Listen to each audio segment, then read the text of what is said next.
E o pequeno, cara? O pequeno não importa mais? Já era o pequeno? Ou você não acha que é um pequeno mercado barra que... médio, né? Pode ser pequeno barra médio. Não é só o pequeno. Você não acha que é um mercado que dá pra você trabalhar e crescer, cara? Porque eu vejo assim que tem muito dinheiro que tá sendo desconsiderado, sabe? Você pode trabalhar aquilo ali e pegar aquilo ali. Pra mim, um distribuidor, a função dele não é só distribuir. Pra mim, o distribuidor ele tem que achar o pequeno, trabalhar o pequeno, para que o pequeno possa chegar num ponto dele ser grande um dia e a marca atender ele diretamente como um grande case dentro da marca. Essa é a função pra mim do distribuidor. Tem várias coisas aí nessa equação, tá? Eu vou te voltar no tempo, vou te contar de um exemplo da minha época de câmera digital, como funcionou há 15, 20 anos atrás e como poderia funcionar em games. Na época a gente vendia para os grandes varejistas, a gente vendia Cybershot por aí, mas a gente queria vender mais. A gente sentia que tinha a oportunidade de entrar nos pequenos e médios. E aí a gente fez um acordo com os principais distribuidores do Brasil, na época para essa categoria era a Fujioka, Martins. A gente falou assim, olha, eu vou colocar aí dentro uma célula de pessoas que vão fazer a gestão dessa categoria nos pequenos e médios. E aí a gente criou um programa de relacionamento desses pequenos e médios com a marca, onde, na medida que você tinha esses produtos expostos, eu te mandava um cubo, uma testeira, um Obler, te mandava um manual, te mandava cartões de incentivo para os vendedores. Então criou-se um programa para que a gente pudesse fazer a distribuição das câmeras digitais ao redor do Brasil inteiro, para todas essas lojas pequenas e médias, com suporte da marca, né? E com desenvolvimento e investimento da marca, mas de tal maneira que eu não precisasse negociar com todos eles, gerenciar a performance de todos eles, olhar se o cubo estava na vitrine ou não, se ele estava usando a marca da forma correta ou não. Que dá trampo pra caramba. Porque era uma pessoa só, 2, 3 no máximo cuidando desse projeto. O Martins fazia esse papel pra você de ver como que tava. E eu pagava aquele headcount lá dentro e esses caras reportavam pra gente quando tava muito fora ou quando tava muito dentro. No mercado de games, se você parar pra pensar, o problema é o mesmo, né? Então, como é que o distribuidor que já tem um grupo de pessoas reduzido, que precisa atender, né, os grandes varejos e nem sempre consegue atender todo mundo com qualidade, vai deslocar mais pessoas para fazer os atendimentos individualizados de todos esses outros pontos de venda no Brasil? Ele talvez não tenha essa capacidade.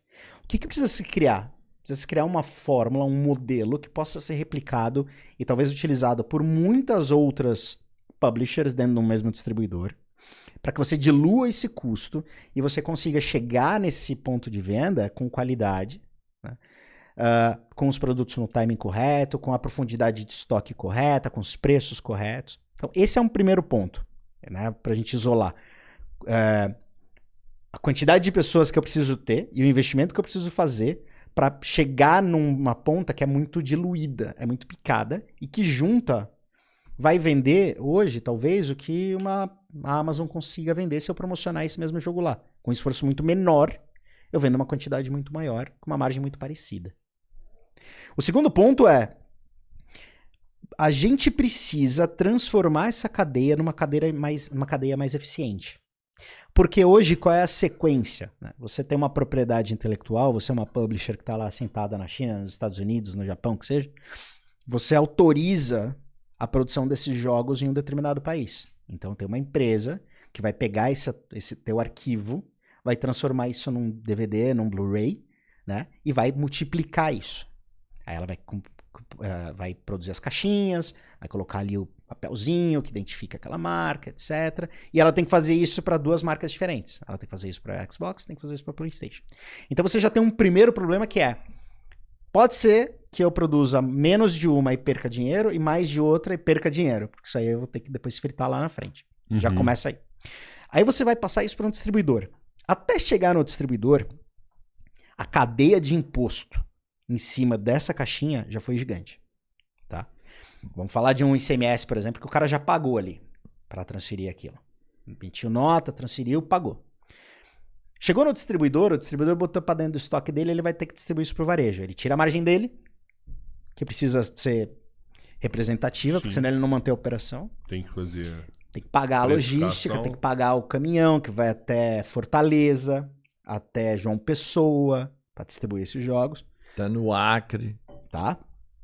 E aí ele vai vender isso para esses varejistas. Aí você tá pagando imposto de novo. Fora a tua margem. O varejista botou isso pra dentro do estoque dele, e aí tem todo o problema de quebra, de performance, etc. O varejista botou isso no estoque dele, tá pagando o mesmo imposto de novo. Então só de CMS a gente já viu umas 3 vezes a incidência aí.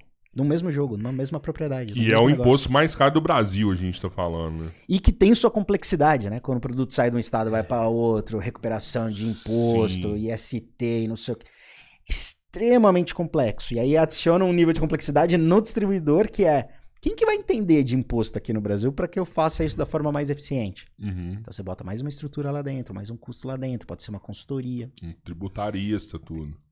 Você vai cometer um erro e você vai ter que botar advogado para resolver isso depois, para tratar com o governo, você vai te pagar 5, 6, 7 anos depois. Então o nível de complexidade no negócio no Brasil, num negócio de games, que é mover uma caixinha daqui até ali, é muito alto. E a margem é totalmente corroída nesse processo. Então, qual é a visão? Num mundo onde as empresas estão diminuindo cada vez mais a quantidade de pessoas, né, usando cada vez mais tecnologia, é entregar mais com o mínimo esforço. E onde ficam os pequenos e médios aí? Se lasca. O que a gente precisa criar é uma forma de inverter o processo de tal forma que o pequeno e o médio ele possa participar do negócio de uma outra maneira. Então, se você tem um site, um e-commerce focado nisso, um marketplace focado nisso, que possa dar a possibilidade do pequeno e médio revender essas propriedades, entregar isso para o consumidor na casa dele e participar desse lucro, não é mais eficiente? Eu acho que a gente precisa encontrar um outro formato, porque o formato tradicional tá levando as publishers a dizer: cara, isso não me interessa, eu não quero picar margem com ninguém, eu quero vender no digital e ficar com o dinheiro para mim. Eu vou te dar a ideia de um outro formato, mas antes eu quero te falar o seguinte. Eu acredito que se tudo deu errado, foi por conta que procuraram os distribuidores errados. Sabe? Pra mim, no caso da Cybershot, o Martins era o pior distribuidor que você poderia escolher. Uhum. Sabe? É um cara que tem inúmeros produtos, inúmeras marcas na distribuição dele, e que a maioria dos vendedores, por ser uma empresa talvez do interior, cara, não tem um vendedor lá que vai saber vender uma Cybershot. Uhum. Entendeu? O cara vai numa loja, ele vende pra caramba a enxada, ele vende pra caramba o fio elétrico, ele vende, sabe, ferramenta, remédio. Tanto que o Martins até fez divisões lá dentro, mas mesmo com essas divisões, eu sei que o Martins tem brinquedo lá dentro pra vender e não consegue vender brinquedo. Sim. Eu sei que o Martins tem celular lá dentro da Samsung e não consegue vender celular. Ele vende o celular da Samsung, às vezes, pra um lojista que fala: pô, o meu quebrou, eu quero um. Aí o vendedor vai lá e te vende um celular pra você substituir o seu. Não é a venda que a Samsung quer, não é a venda que o Martins quer, mas é o que ele sabe fazer. Sim. Então, assim, eu acho que esse distribuidor não seria certo, do mesmo jeito que eu acho que os distribuidores de game não são certos quando são escolhidos no Brasil. O brinquedo dá certo aqui na distribuição do Brasil. Você pega a Mattel aqui dentro do Brasil, são 4, 5 pessoas que estão por trás da Mattel hoje no Brasil. Ou seja, um número super reduzido e o brinquedo dá certo na distribuição. E ainda outra coisa, você falou: pô, mas se eu colocar na Amazon ali e tal, eu consigo fazer esse preço e tal. Sim, hoje sim. Mas se você trabalha nesse mercado e faz ele crescer, hoje, no caso de brinquedo, o distribuidor representa 40%. Uhum. Da venda da Mattel. Os outros são ReHap, né? Que no caso é a maior loja de brinquedos. Depois tem Americanas, tem a Amazon junto. Mas o pequeno representa 40%. É Sim. extremamente importante para a operação. Né? Mas o distribuidor sabe fazer isso muito bem. Porque ele está focado em vender brinquedo. Tem uma particularidade de brinquedo que talvez seja um dos motivos que explique por que a indústria de games está indo para outro caminho, né? O brinquedo não dá para você jogar digital. O brinquedo, cara, você tem que comprar e levar para casa, abrir a caixa, etc. E o digital é aquilo que faz com que o comportamento em game seja completamente diferente. Seja na forma como eu monto um business case para vender um determinado produto, seja a forma como a gente imagina que esse conteúdo tem que ser consumido, né? A gente tá falando em um mundo onde daqui a pouco não tem nem mais console. PlayStation deu várias sinalizações nessa última keynote de que eles vão investir em cloud também. Que é algo que o Phil Spencer tá falando desde 2017. Quando ele veio lá pro Brasil a primeira vez, 16, 17, não me lembro.